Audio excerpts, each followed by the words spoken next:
I'm Tenitra Batiste, and yes, defense still wins championships. I'm Tori McElhaney, and I'm so ready for some decisions to be made this offseason outside of who's in charge.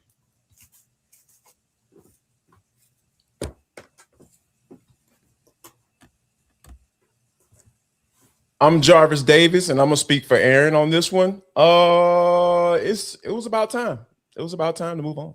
ATL! ATL! Rise up, A-Town. It's the Falcons Squad. Everything Atlanta Falcons every week. Breaking down all the big hits and game-changing plays from the ATL. The way only the Locked On Podcast Network can. Straight from the ATL, the Falcons Squad Show starts now. Welcome to the Falcons Squad Show, your home for the best Atlanta Falcons football talk. I'm your host, Tenitra Batiste. Alongside me are Locked On Falcons host Aaron Freeman, Locked On analyst Jarvis Davis, and Falcons senior reporter Tori McElhaney. The Squad Show is part of the Locked On Podcast Network, now the #1 sports podcast network. And today's episode is brought to you by FanDuel. The winter games are on, and there's no better way to follow them than with a bet on FanDuel. FanDuel, play your game. So Kevin Stefanski added to his coaching staff. We'll give you our thoughts on another addition on the offensive side of the ball. Also, Super Bowl 60 didn't disappoint if you like defense, and you know we all do. So we'll talk about who impressed, and the Falcons may have a big problem on their hands this offseason that actually has nothing to do with what they'll do with QB2. We'll discuss it, but first, let's talk about quote-unquote QB2, and let's talk about if we think Kirk stays or he goes. So Kirk Cousins is expected to be released before the start of the league year in March, according to ESPN. The Falcons, of course, restructured Kirk's contract with the likely thought it would be easier for both sides if he was released sooner rather than later. It'll give Cousins flexibility to find the right team for him. It's going to give the Falcons financial flexibility. But listen, I think that part is a foregone conclusion for all of us. But Jarvis, the real question is, what's a plausible scenario where Cousins rejoins the Falcons if he's actually cut come March 11th? I think if you find that some guys that you've already targeted are a little bit too expensive, and you think that Kirk might be on the verge of potentially retiring but would like to come back here, I don't think it happens. Let me go ahead and say that. I don't see a scenario where he comes back, but only way I feel like they are even broach this subject is the fact that some guys that they were in on as far as bringing in to be the QB2, so to speak, or the guy who can be the starter for them or has that potential to be the starter for them going forward, it got too expensive. And I think that is a back. I feel like Kirk coming back to this team will definitely be is a backup plan. I don't think that's the first initiative to try to see if he come back. If something doesn't work out as far as plan A, I feel like he's a plan B, maybe even C situation. And what about for you, Tori, when you look at the plausible scenarios, is there one where you can see Kirk Cousins rejoining the Falcons, assuming he's actually cut at the start of the new league year? Yeah, I mean, I'm never going to completely write something off because we've seen crazier things happen. But I think at this point in time, I'm a bit the ship has sailed a little bit. And I think just by nature of where things stand and even kind of what Kirk wants for himself, what the Falcons feel like they need right now, I just think it's one of those things where it's like they're going in opposite directions. And so I'm not going to say that there's no plausible way that, he doesn't come back, but I just think the writings on the wall, the ships have sailed, all of the metaphors and analogies you want to use to describe this type of situation, that's kind of where I land on it too. Yeah, and Tori, I think that's a fair assessment because at the end of the day, like you said, we've been shocked whether it's draft, off season, what have you. There have been moments where we've all gone, oh, didn't see that coming. So you never quite know what might be in the works behind the scenes with the conversation that's happening between Ian Cunningham and Kevin Stefanski about the future for Kirk Cousins. But to Tori's point, Aaron, as it stands today, do you see a plausible scenario? What would be that plausible scenario, if any, where Kirk Cousins would come back to the Falcons if he's actually released? I think you might be on mute, Aaron. Yeah, I was wondering. Can you hear me now? Yes, Yeah. sir. Here we go. Okay. All right. Yeah. It'll be interesting to see if the Falcons make normal decisions at quarterback after the last couple of years, to Tori's point. Whereas it's like, well, you could never put anything past the Falcons because the minute you think they're going to zig, they're going to zag, especially at the quarterback position. But I think the plausible scenario where Kirk comes back, and I think this is where my other fellow panelists are expressing their skepticism, is it's not where Kirk is the QB2. It's where Kirk is the QB1, where I think the Falcons will basically, like Kirk, as we know, he hasn't forgotten how to play quarterback. And he believes he can be a starter in this league, and he's not going to play to be a backup. And so he's going to want to be in a scenario where he is the starter. Now, obviously, he's not going to get the level of guarantees and money that he got 2 years ago from the Atlanta Falcons at this stage. But I think there's a scenario where, we know him and his representation are, elite when it comes to securing the bag. So they will be able to get the money that they think Kirk is worth at some point. And if they can't, then, we'll see. But I think that scenario is where the Falcons basically approach Kirk and say, you are our QB1 until otherwise. And we're going to be willing to pay you like a QB1, which in this case is probably north of $20-25 million a year. And I understand why there's skepticism over whether or not the Falcons will do that with this new regime at this point in time. But I think that's really the scenario that Kirk is looking for at this point, a team that's going to, say he's the QB1 and give him a contract that reflects that in terms of at least the 1 year of guarantees. Because at this point, we're not going to get 2 years of guarantees with Kirk at this stage in his career, but at least, guaranteeing $20-30 million like we saw last year with Justin Fields and the New York Jets, where at least that gives you the situation where you're going into training camp and going into the season as a starter. And then obviously your ability to retain that starting spot will be determined by your play on the field. But I think that's really the only scenario where Kirk comes back to Atlanta. Yeah, there are plenty of teams out there who are going to be in need of a QB1. The question becomes, is it going to be a deal both in dollars and in demands outside of the dollars that work for Kirk Cousins? And it'll be seen sometime in the not so distant future. But let's just say Kirk Cousins moves on, Falcons move on, Cousins isn't QB2. Jarvis, you mentioned targets. Who are some of the guys that you think then the Falcons should target as the backup or as someone who potentially would be viable to start week 1 should Michael Penix Jr. not be ready to go?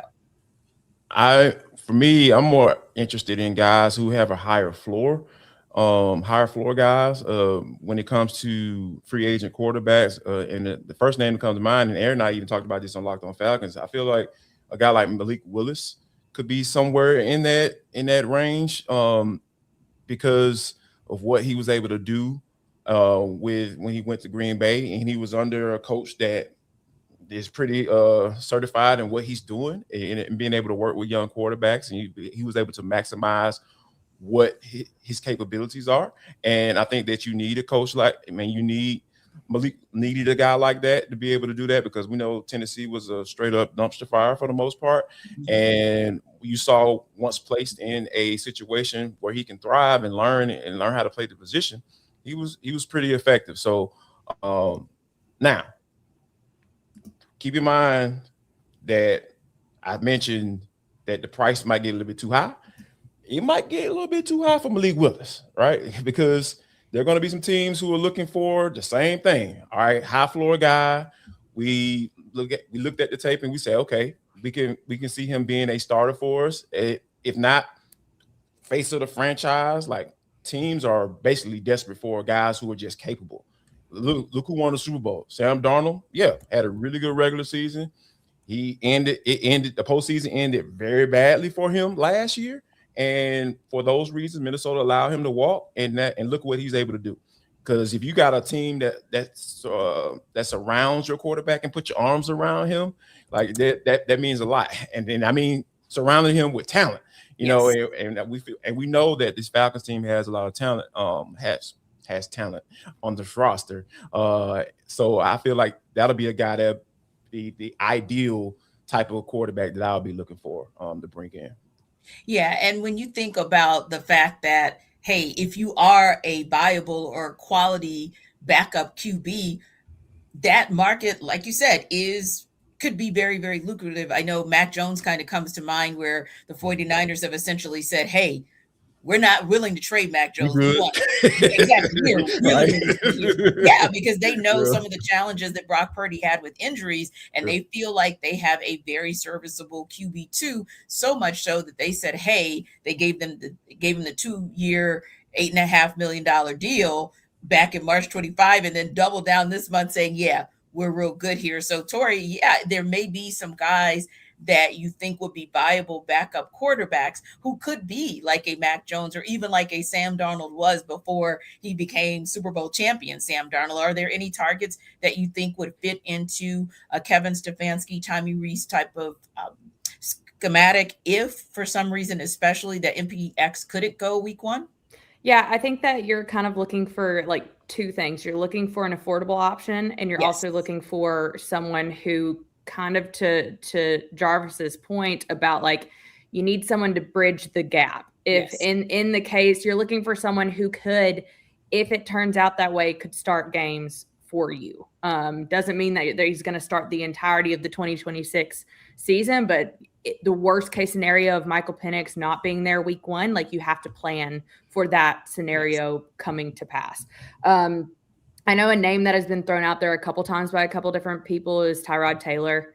I think that in terms of affordability, I think that lends itself to having that piece of not being a super expensive name on the market, someone who's been a backup for, Baker Mayfield, for Josh Allen, for, I want to say, Justin Herbert as well. Like, he's been in different systems. He knows what's up. He's a longtime vet. You're not looking for someone to come in and kind of like change the scope of what you're doing and be the guy. You're looking for someone to come in and not make mistakes.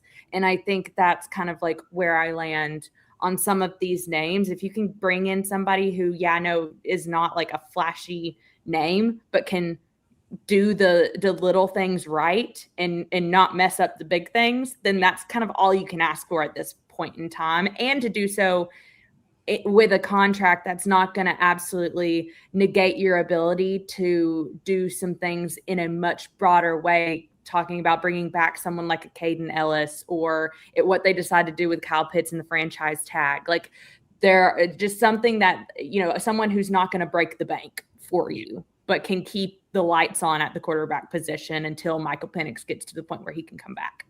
Yeah, like you said, with a Tyrod Taylor, when he did sign the contract with the Jets, 2 years, $12 million, definitely a serviceable guy and definitely an affordable option for the Falcons, no doubt. What about you, Free? If Kirk Cousins doesn't return as the backup QB for the Falcons, who's a good target, someone that you feel would be viable for the schemes that the Falcons want to employ this upcoming season, but also affordable? Because to Tori's point, there are some other guys out there that the Falcons may want to look to retain, so they don't want to eat up too much cap space for QB2. Well, I think the ideal guy is not technically available right now, and that's Jacoby Brissett. We saw Jacoby Brissett play for Alex Van Pelt in New England, obviously played for Kevin Stefanski in Cleveland, basically being a bridge quarterback in both of those instances, initially in 2022 with the Deshaun Watson suspension, and then in 2024 New England with Drake May sort of sitting behind him until Drake May was ready and whatnot. And I feel like Jacoby Brissett is that perfect blend of a high floor player that you know what you're getting. If you need to start Jacoby Brissett for the majority of the season because there's a setback with Michael Penix's recovery from injury, you feel pretty comfortable with him potentially being a viable starter that can keep you in contention for 10 plus games. But at the same time, Jacoby Brissett is comfortable being a backup and is not going to make a stink like other maybe backup options that could be available out there that will basically be like, I didn't come here to ride the bench type of mentality going into training camp.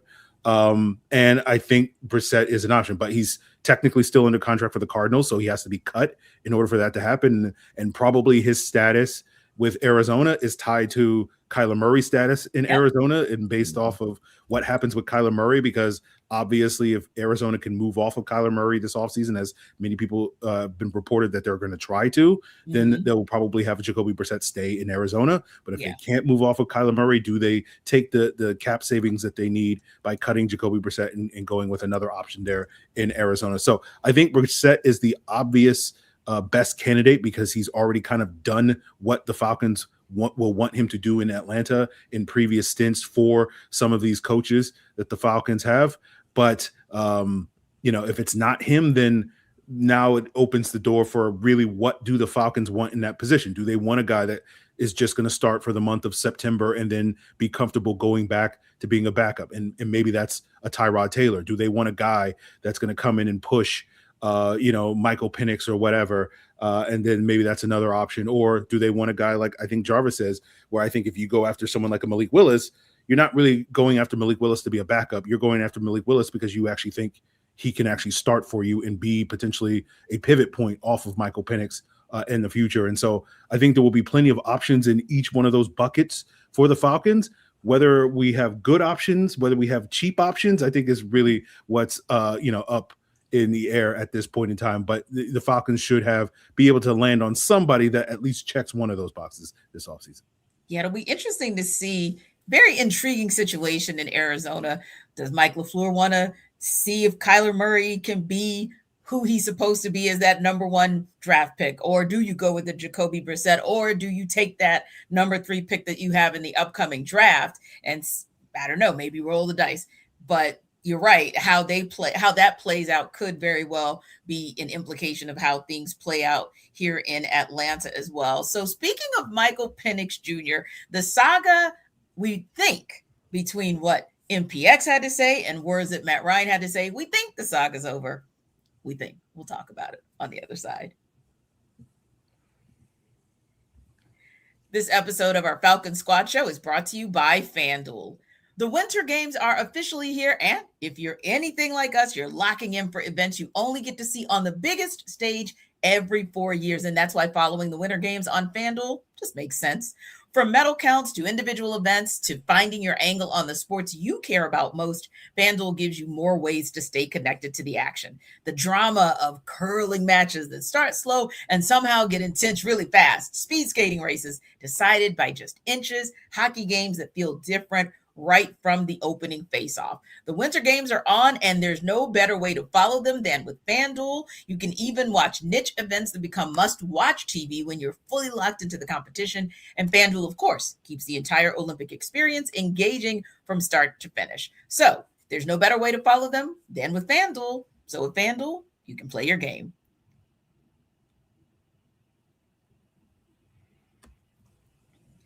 So, Tori, we're hoping we can put this to bed, but of course want to get your thoughts and the guys' thoughts on it as well. Matt Ryan's comments on Michael Penix Jr.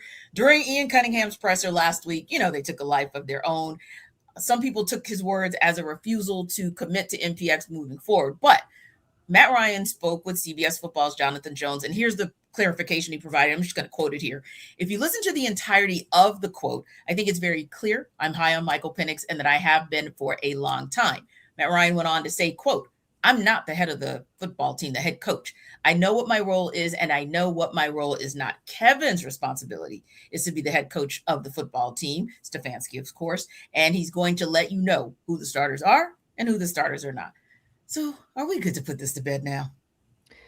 Yeah, I mean, I think, but the thing is like, this is all speculation anyways. Yeah. So it's going to continue to take on a life of its own until we know for sure, everyone knows for sure what Michael Penix's return to play is. Mm-hmm. And even when there's a return to play, and even when there's a decision made as to when he comes back, even Michael Penix said it himself, he's not played a full year as an NFL starting quarterback. So while we can kind of like speculate on what it means for Michael Penix Jr. to be a franchise quarterback, like we don't know at this point. I think Matt Ryan and Kevin Stefanski, Ian Cunningham, I've said this on a couple of different occasions, like they weren't going to paint themselves into a corner by having a declarative statement on what the future of Michael Penix is or is not going to be, when in all reality, no one knows. And it would be kind of unfair I think, to these decision makers to make a declarative statement like that. And also a little bit unfair to Michael Penix too,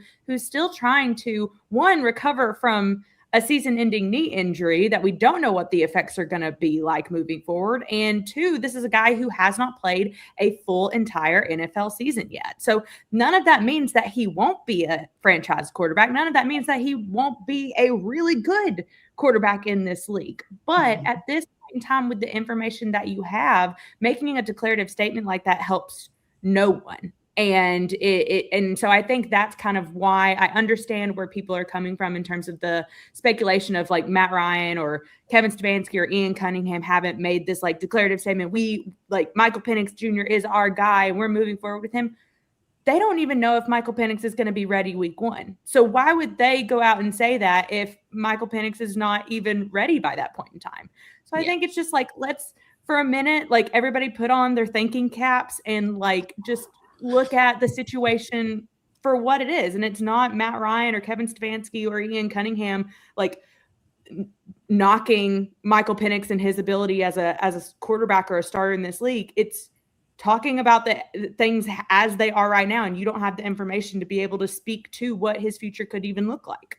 Yeah.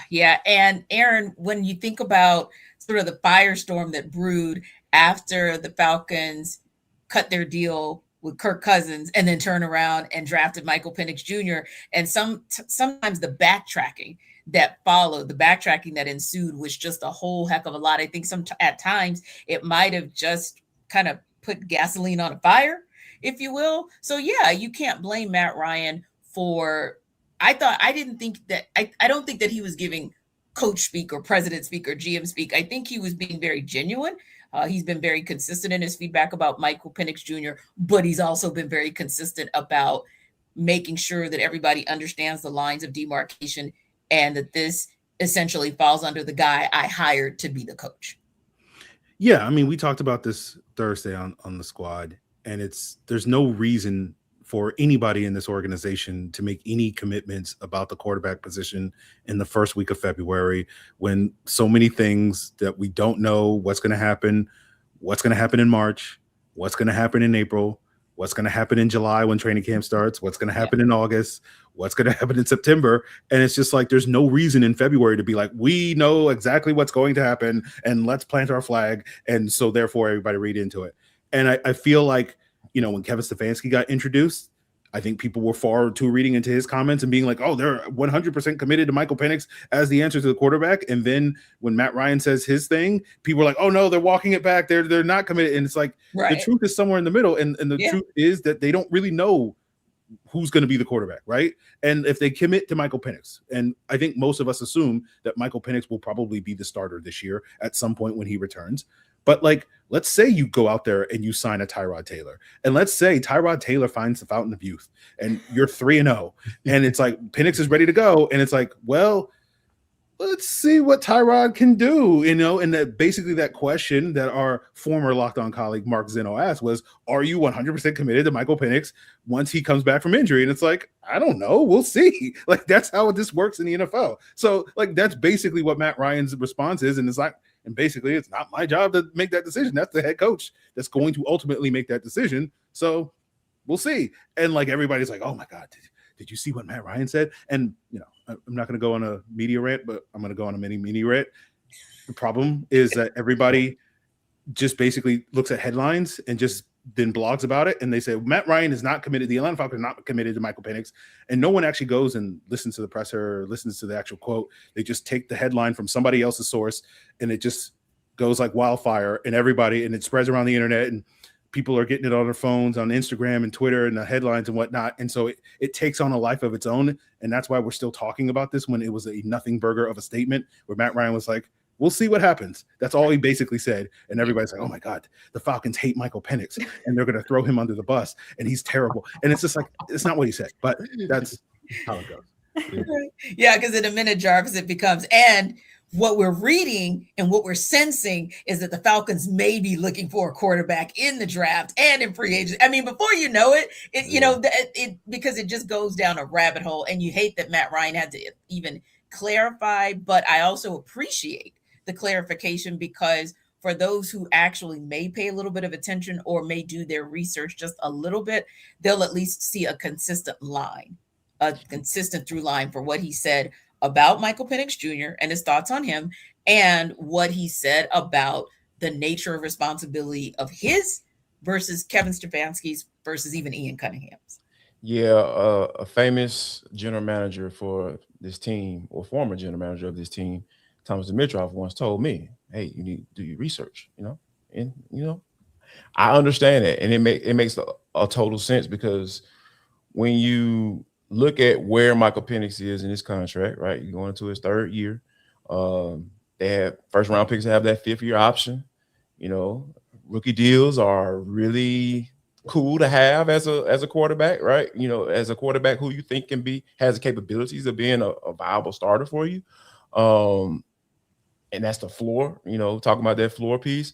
So if Matt looks at who Michael Penix is, he's looked at film with him. He's kind of sort of mentored, him, had conversations with him. So he understands what his capabilities are. I feel like Matt has a total, capabilities of being able to do that because he played the position. So, however, as the president of football, and in that statement, he said, "Hey, we're going to evaluate the entire team." So by looking at, you can't say, all right, here, you can't back yourself into a corner and say, all right, we know that he has these capabilities and he's going to be the starter. Mm-hmm. And then something happens where that 9 to 12 month time frame, there's an issue that pops up and he's not able to come back in 13 months. So then what? Like, you're going to just basically tank the season because you were counting on him to be that starter for you, guaranteed? No, it doesn't work like that. So you can't just cater your whole offseason vision and what you're trying to do and as far as winning football games to one person. So I feel like when you have a guy like that and you are in a situation, you ask that type of question, like I said, I think Tori's spot on. Matt said exactly what he was supposed to say. He's like, I understand what his capabilities are. I feel like he's a good quarterback. He's doing what he's supposed to do in February. It's rehabbing. He's there every day. He's been there. Matt said he's seen him every day for the 3 weeks that he's been the president of football. So they're gonna have to kind of be a wait and see situation. And I think that they have to operate accordingly because they have to plan for something to go wrong. And there's no shade against Mike. It's just that's what reality. Yeah, exactly. And speaking of Kevin Stefanski, he has added to his staff. The Falcons announced they hired Matt Jones as assistant O-line coach. He comes from working with the Titans the past 3 seasons as an offensive assistant and offensive line assistant. So I'll ask you guys, all three, and feel free if you have something that you want to share about him, share it. But just out of curiosity, wanted to know what you think is the biggest asset for Stefanski adding Jones to his staff. Well, for me, I think this is another indication that the Falcons will not be as reliant on the wide zone scheme as they have been in the past. I still think it's going to be probably their best pitch given how the offensive line has been built. But I was listening to an interview that Matt Jones did a couple of years ago before he was with the Titans, and he was the offensive line coach, I think, at Texas Southern. And the people asked him sort of, what is your style from a schematic standpoint? And he was like, my bread and butter is inside zone with gap as opposed to sort of wide zone with gap in that sort of combination. So I think that's just another indication that the Falcons are going to be much more diverse in their run scheme, which was a staple of the Stefanski Browns, particularly with Bill Callahan at the helm as the offensive line coach there for 4 years from 2020 to 2023. And I think bringing in another guy that doesn't necessarily major in the wide zone like Dwayne Ledford did is a good indication that the Falcons are going to start to move away from that, even though it's still going to probably be their bread and butter. And for me, I look at the whole Ryan Pace situation. I think this was inevitable. When you look at him being the VP of football ops for this team, like, yeah, they got a president already of football. So I think we saw this coming. And plus, this was Terry Fontenot's guy. I feel like this opens up maybe potentially Ian Cunningham bringing in his right hand man. That could be Joe Douglas because he was brought in to interview. They worked together in Philadelphia and Baltimore, so I feel like this may be one of those instances where, all right, Ryan, have a good day, appreciate your services, and then Ian brings in his guy to say, all right, hey Joe, are you interested in coming on with us and helping me get this thing back where it needs to be? Well, Super Bowl 60 did not disappoint. If you like defense and if you know the squad show, we love defense. We'll talk about who impressed even offensively next up. This episode of our squad show is brought to you by Indeed. If you've ever hired someone who looked good on paper but wasn't the right fit, you know how important that is. When you want candidates who truly match what you're looking for, trust Indeed sponsored jobs. Hiring? Indeed is all you need. Stop struggling to get your job posts seen on other sites. Indeed's sponsored jobs put your post at the top of the page and help you reach the right candidates faster. If you need to hire someone, say for a show like a squad show, maybe you can go straight to Indeed as well and be very specific about what you need. Real experience, not just a resume buzzword. Instead of struggling to get your job post seen, Indeed sponsored jobs helps your listing stand out and reach quality candidates faster. So spend more time interviewing candidates who check all your boxes with less stress, less time, and more results using Indeed sponsored jobs. Listeners of this show get a $75 sponsored job credit to help give you your job the premium placement it deserves at Indeed.com/LockedOnNFL. So just go to Indeed.com/LockedOnNFL right now and support the show by saying you heard about Indeed on the Falcon Squad Show. Now, terms and conditions do apply, but again, go to Indeed.com/LockedOnNFL to support the show and tell them you heard about it on the Falcon Squad Show. Hiring, do it the right way with Indeed.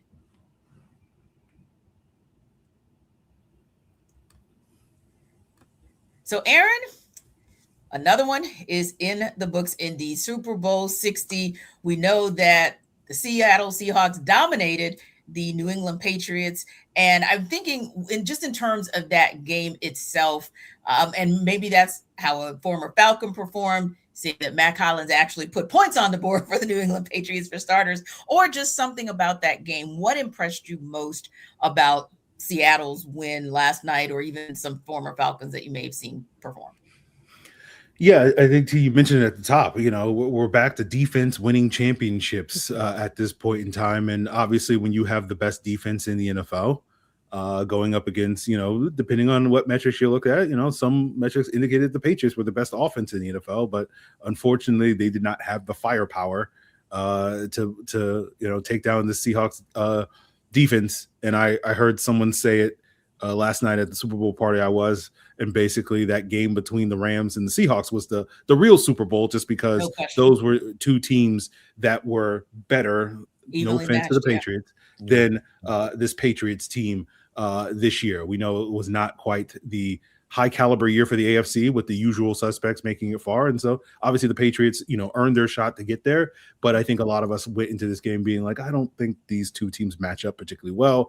And it played out that way. And so, I think when I talked about this on my most recent Locked On Falcons, and, shame on all the people that haven't heard this yet, because you don't make Locked On Falcons your first listen each and every day. But, I think when you look at this Seahawks team and what their model is, which was we're going to play great defense, and particularly in the postseason in this game, run the football, and with Kenneth Walker winning MVP, you're kind of looking at, if you're imagining, okay, in 2 or 3 years, if the Falcons are in this position at the Seahawks, it's going to be a similar type of identity with Kevin Stefanski and with a team that, is rebuilt, revamped, whatever you want to call it, in the trenches under general manager Ian Cunningham. And you really saw the Seahawks really dominate this game in the trenches, particularly with all those guys, big bodies on the defensive line, just kind of pushing around that Patriots offensive line. And so you can kind of imagine, that looks very similar about the best version of the Atlanta Falcons. I could imagine maybe circa 2027, 2028, potentially for this team, if they're going to be competing at that highest level. So I think those were some of the big takeaways I had from this game. And that's legit, Jarvis, because if you think about two things, number one, this is a familiar refrain.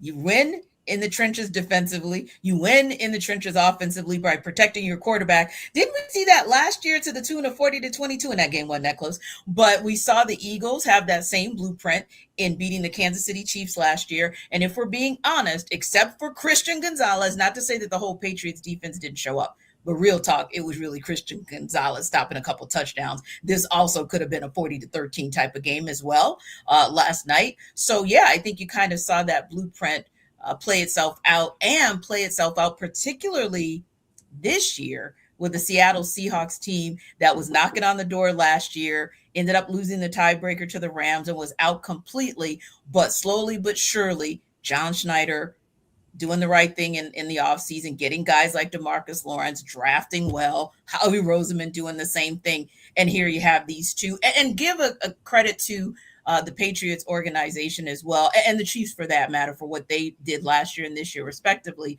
in their front office. So I don't think Aaron is blowing smoke because of those examples by saying, if it's done the right way here in Atlanta, you could see the same things happen in the next couple of years, potentially for the Falcons. But that said, what did you see last night that was impressive for you? I saw people just get beat up front. I love watching that, especially with the Patriots being the ones taking the most of those hits, right? Like, no disrespect to Will Campbell, but oh man, you got to get in, you got to put that work in the offseason, Jack, because people are going to come for you. And I saw this coming. I feel like I saw this coming because Drake May, leading up to this Super Bowl run that this team went on, he did not play well. We saw exactly what we saw when the Falcons played against the Patriots, not being able to take care of the football. Offensive line can't protect. Like, that was consistent throughout this playoff run, right? So, and I feel like that was one of the big reasons why I felt like this was a mismatch. And I think that we're going to see a fight, and it's going to be one-sided. And that's how it was from the jump. And that gives me kind of some motivation and to say, hey, the Falcons can do this too. When your general manager says, hey, we're about getting these trenches. That's going to be the foundation of building this football team. And, and you bring up a great point too, T, talking about last year's Super Bowl. The Eagles beat those guys to death up front. Like, they won consistently up front. And I think that when you have a general manager come out and say those things, that means they have a plan on how they're going to do that going forward. So I'm super excited about how things are going because we know NFL is trendy as all get out. They're going to follow those trends. I promise you, the next coaching cycle, people are going to be like, all right, well, do you know Mike McDonald? Did you have coffee with him? Did you coach with him at Cedar Shows? Yeah, come on up here for this interview because we need you to get some of that magic that he caught on because you win the Super Bowl in your second year as the head coach. He got hired the same time Rod did. Like, what we talking about here? So yeah, I'm excited because overall, I being like having a general manager who understands how important it is to win in the trenches, and I think that we're going to start to see a team starting to follow that trend, and hopefully the Falcons be one of the first ones to hop on the bandwagon. Yeah, indeed. And it's funny you mentioned that, Jarvis and Tori, not to do any like trauma bonding, but since Jarvis put it out there, it was trauma bonding for me last night as well, because a couple years ago, and this is no shade to Ra, you all know we all love and respect Raheem Morris on the show.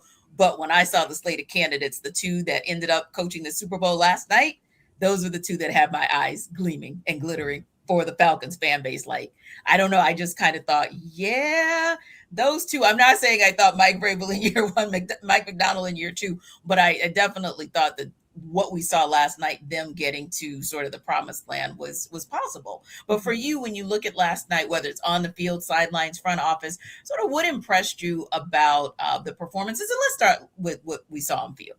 Yeah, I mean, I think to echo what Free and Jarvis are talking about too, like the idea, or not idea, but being able to protect your quarterback. Like, I know we're talking about winning up front defensively and, Ian Cunningham, like building the trenches, all that kind of stuff. When you look at what the Chicago Bears have done through the draft and even a little bit through free agency, the last probably like 3 or 4 years since Ian Cunningham has been there, it has been reinforcing the offensive line and bringing in reinforcements and drafting guys that they feel like can be long-term staples there. The Falcons are in a little bit of a different situation because they do have individuals that they feel are kind of like long-term staples in Chris Lindstrom, potentially in Matthew Bergeron. You got to figure out what you're going to do at tackle, though. And I think that's kind of where we saw the most glaring issues in this Super Bowl was some issues at tackle, and it's some issues protecting Drake May specifically at tackle. And so I am going to be really curious to see how that piece of it evolves with Ian Cunningham, with Kevin Stefanski, because you do have to kind of start thinking about a world where you don't have Jake Matthews on that side, a world where you don't have Caleb McGarry on that side. You just kind of got through a world where you didn't have Caleb McGarry for a year, and we saw the effects of that. And so I think that is where a lot of my attention lies now. I know it's not like the sexiest of topics to talk about offensive tackles, but we just saw kind of what happens when you don't have that position fortified, and how on the other side, having a really good defensive front kind of make a quarterback uncomfortable. As what we've been talking about, it's all built in the trenches. And those conversations are the ones that I think the Falcons, because of what Ian Cunningham has done in his past, and also what he has said from go, is going to be the expectation in Atlanta. Like, I think that's where your mind and your eyes automatically go to. Yeah, that's definitely understandable. And listen, I think it's sexy because protecting your quarterback is sexy. Like, that's a beautiful thing. You see what it looks like when you're successful at protecting your quarterback, like a Charles Cross, for example, or you look at when you're not, and first round pick, and you look at when you're not successful at protecting your quarterback, like a Will Campbell, a fourth round pick, albeit an all SEC second team type of player coming out of LSU. And, you know, sometimes they can be known as in the trenches, in the trenches university, but on the same token, you see like the dichotomy of what that looks like when your quarterback is protected, because there are two quote unquote scrambling type of quarterbacks that can buy time. When Sam Darnold got the time he needed, he did what we saw last night. When Drake May didn't get the time that he needed, we saw what he didn't do last night. But Jarvis, also you saw some additional things on the field you wanted to share.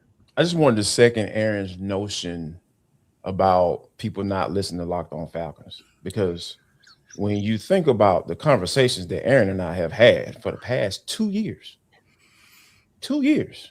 everybody talking about, oh yeah, edge. Yes, they need edge, but there's a rest of the draft that exists as well.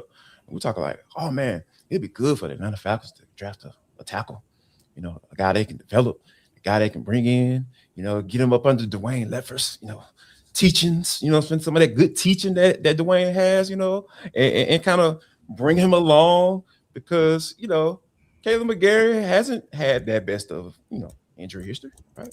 He's dealt with his fair share of injuries since he stepped onto a field for the Falcons, and even in college as well.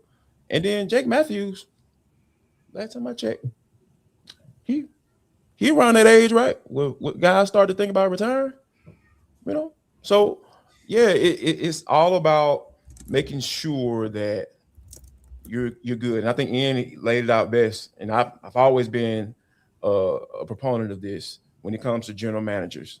They have to be dual-minded. They have to think about the now, and they have to think about the future. Coaches are trying to win football games right now.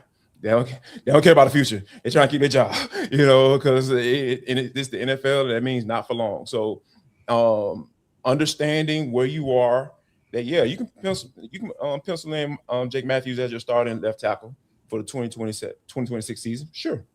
But just in case, you got to start looking in the 2026 draft to say, hey man, is there anyone that's out there, and you're looking at between an offensive tackle that's right there, and then you got a linebacker that's right there at the same talent level? You probably want to lean offensive tackle, because you got to make sure you have a plan for that position going forward. Because like Tori mentioned, if you're not protecting your quarterback, you don't have a chance on Sundays. Yeah. And like you said, Jake Matthews, 12 seasons in, so getting a little long in the tooth, especially someone who has played as many games as Jake Matthews has played across those 12 seasons relative to maybe the average tackle in the NFL. And then, like you also said, we don't know what Caleb McGarry is going to be when he gets back. And there was still some leakiness in his pass pro even before he left. So you can't blame a Bill Callahan or by default a Matt Jones for the help looking in the draft and going, if I got a choice, and if Ian Cunningham is kind of asking me what might be a good look for me, I'm going to raise my hand and say that guy or that guy. So yeah, and you always do have to be looking forward. That's how a team like the Seahawks find themselves back in the conversation of a Super Bowl championship, or even the Patriots. You know, they went through a lull period, but they find themselves back in the Super Bowl. That's how you have to do it. And real quick, obviously, there were other highlights of the Super Bowl last night. Some people love the halftime show. Some people love the commercials. So I want to ask you guys about Benito Bowl, the Bad Bunny halftime performance. Jarvis, why are you looking like that? You didn't like Benito Bowl? I like Benito Bowl. I'm indifferent. It was there. It was there. It was man. I mean, I'm not saying it was man, but I don't have enough of an opinion to say that it was cheeks, or I'm not, I don't have enough opinion to say, man, that was the best halftime show that I ever seen. I mean, I just don't. It didn't move me. It didn't really do you either. It didn't move you either way. No, yeah. Who about you, Tori? Oh, I loved it. I love Bad Bunny's music. So we're 2 out of 3. I love it. I loved every kind of decision he made in terms of the creativity about like the stage and, different things. I loved it. I thought it was really well done. I thought it was very authentic to Bad Bunny and his music and his like upbringing, his culture. And so I think that like was really, really awesome. And honestly, like granted, I love Bad Bunny's music, but I just couldn't help but think that like, how could you watch this and not just like feel a bit of the music a little bit like in your soul, like it was just fun, like, which is at halftime. That's what the Super Bowl halftime performances should be. They should be fun. Yeah. His was super cool. And he had some cool elements like giving the kid the Grammy and having sort of the 3 generations, the grandfather, him, the young man, and then the wedding that actually took place in the middle of the halftime show like that. That was cool. That was super cool. But Aaron, what did you think? Bad Bunny, yay, nay, in the middle? I mean, I enjoyed the visuals. I'm not saying I'm not a fan of Bad Bunny's music. I'm just more like, it's not like, I don't know that many Bad Bunny songs. So like, It wasn't like I was jamming out during the halftime show, because it's like, I've never heard half of these songs. So like, it's the first time I heard it. And like hearing it live on a concert in the Super Bowl is not always the ideal venue to hear a song for the first time in order for it to be your jam. Instead, you want to hear it in a club or something like that. But I enjoyed the visuals, so I enjoyed watching the show. But like, I'm not going to say I didn't enjoy listening to it, but it was just kind of just like, okay, like this is a bunch of music I've never heard before, so it's good, it's fine. But I wasn't like, feeling it or anything like that. I was half and half, because I'd heard half the songs and then the other half I hadn't, but I was intrigued to see how my attention would be captured for the songs that I hadn't heard before, because I don't know Spanish to that level to be able to follow every single word. Although I was laughing because some of the content creators and influencers that I follow who are bilingual, they were saying how bad the I guess the bleeps were, because the bleeps were like, after he'd already cursed. So it was clear that the people who were who were like bleeping out that stuff, they didn't really understand the Spanish, because a lot of times they were a second or two after he'd already said what he said. So so I was having fun watching it and listening to some of the bilingual influencers and content creators going, oops, they missed that. They missed that too. Oh, they didn't see that. Oh, that's what he just said. I was like, someone wasn't prepared. Clearly, yeah. Clearly, nobody. I was like, so nobody listened to the English version of Bad Bunny songs so that you would know when to block that out. So yeah, that was funny to me. But I definitely loved the performance, and it was just different. And I just thought it was super cool to have something different. But listen, as good as Sunday night was for sports fans or entertainment fans or the like, if you're a Falcons fan, Saturday and events that happened Saturday night were certainly of concern. We would be remiss if we didn't have an opportunity to talk about that. So we will talk about that in the look ahead.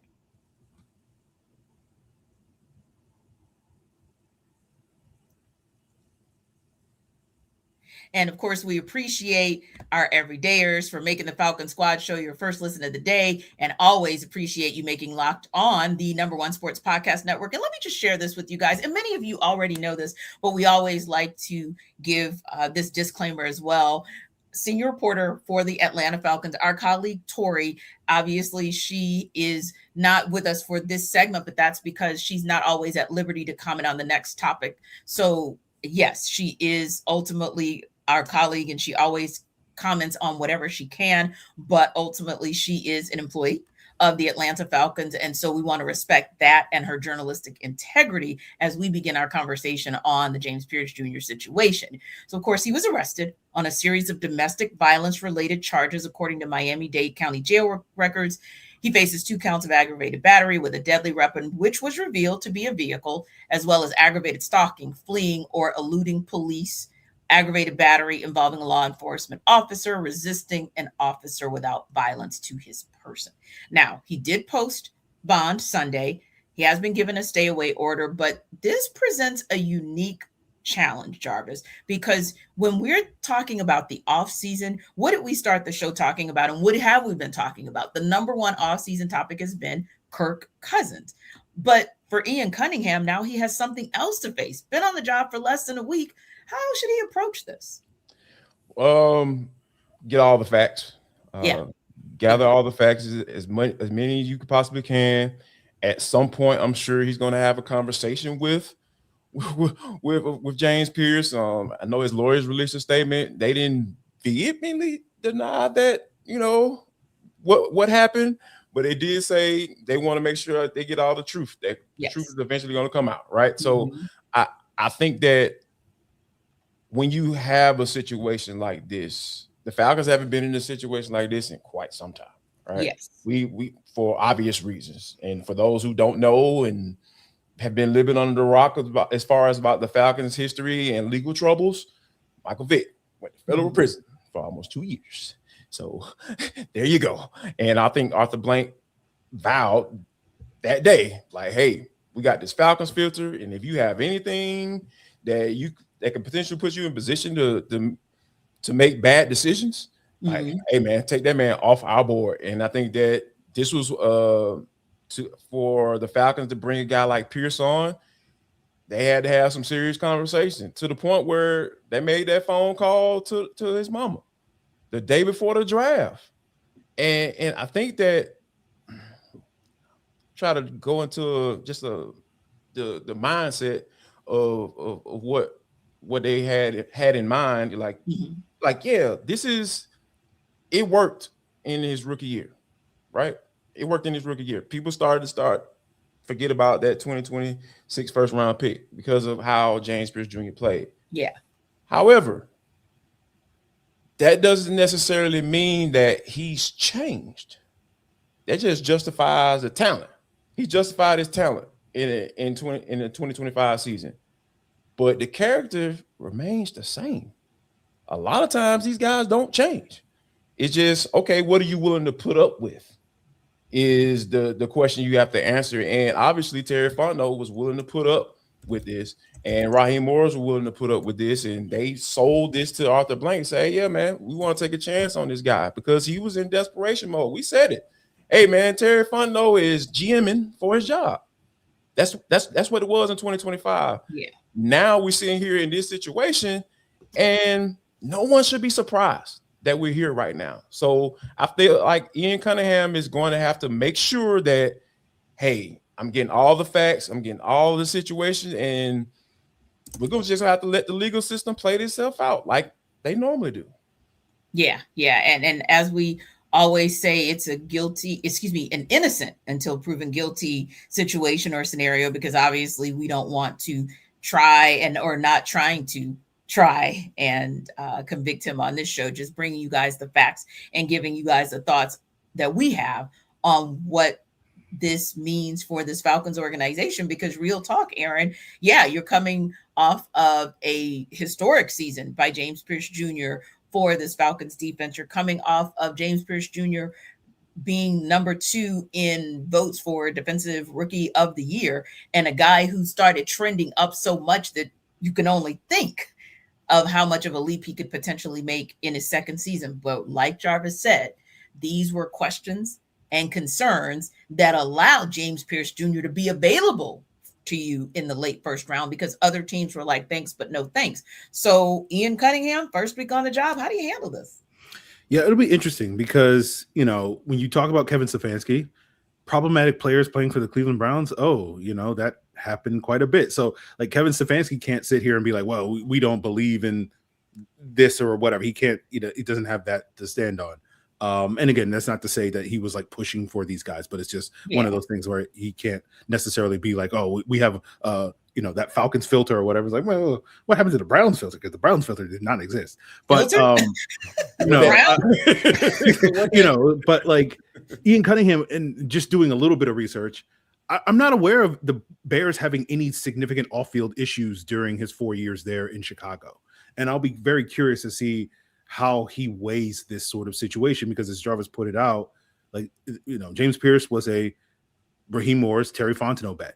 Yeah. And they, went all in on him and they vouched for him and they flew out to talk to his mother and look him in the eye and all this stuff. And it's really unfortunate that this happens, 2 days after, his mother is on national TV talking about how proud she is of James Pearce at the NFL Honors Award, and the timing could be horrible. And, T, as you said, like, we're not in the decision to, quote unquote, convict James Pearce, but he will have his day in actual court, but the court of public opinion is not going to give him the benefit of the doubt in this situation, as it often does not give players, especially given some of the concerns and red flags, whatever you want to call it, involving James Pearce that led to the Falcons needing to do the amount of work in order to go out there and meet his mama to see if these issues were real and serious. And so that's going to be sort of a thing that the Falcons are going to have to weigh. And ultimately, Ian Cunningham is going to have to weigh that with James Pearce in terms of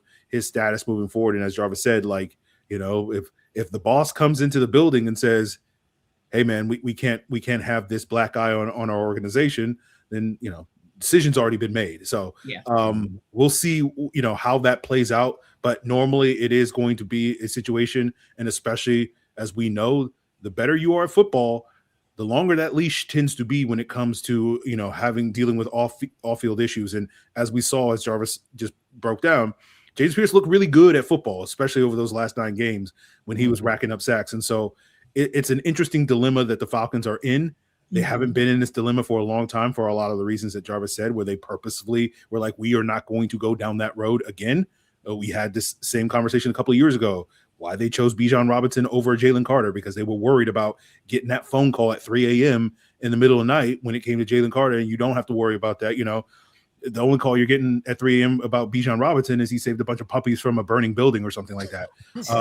And so I think this is going to be an interesting sort of wrinkle for the Falcons as they move forward. How do they navigate this situation? And Ian Cunningham is going to have a significant influence, but ultimately Arthur Blank is going to have the ultimate say on this whole situation.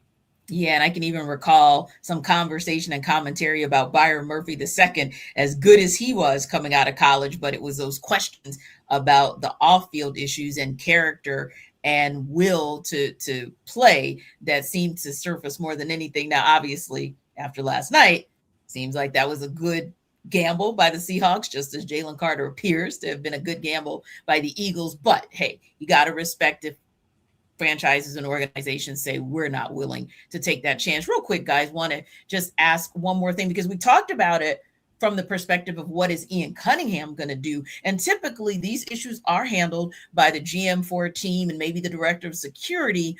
But is this also a situation where Matt Ryan, as a newly minted president of football, has to get involved? Yeah, I think, sure. I think one of the things that you look at, talk about job description and what is you going to do, I think this is probably going to be one of those scenarios where, like, hey, man, we need you to kind of get involved here, see what's going on. And I think that Matt, it probably be the first line of communication to, hey, what happened? At some point, I feel like Matt should have a sit down with James and say, what happened? I need you to be honest with me. Just like when Arthur Blank, talked to Mike Vick back in the day, like, hey, what happened? Yeah. Tell me what happened. I need you to be honest with me. We invested X amount of dollars into you, so I need pure honesty at this moment. And don't leave anything out. You see what happened when Mike Vick left a lot of stuff out when he had that conversation with him. Yeah. So it's going to have to be a truth to life situation with JPJ and say, all right, man, here's what happened. And he's going to have to lay it all out. And if Arthur Blank or Matt don't feel like he's being honest with them, I'm sure I already know what the answer is going to be for Arthur Blank. Oh, yeah. I've been down this road before. Yep. You're not being honest? Yeah. Y'all do what y'all have to do.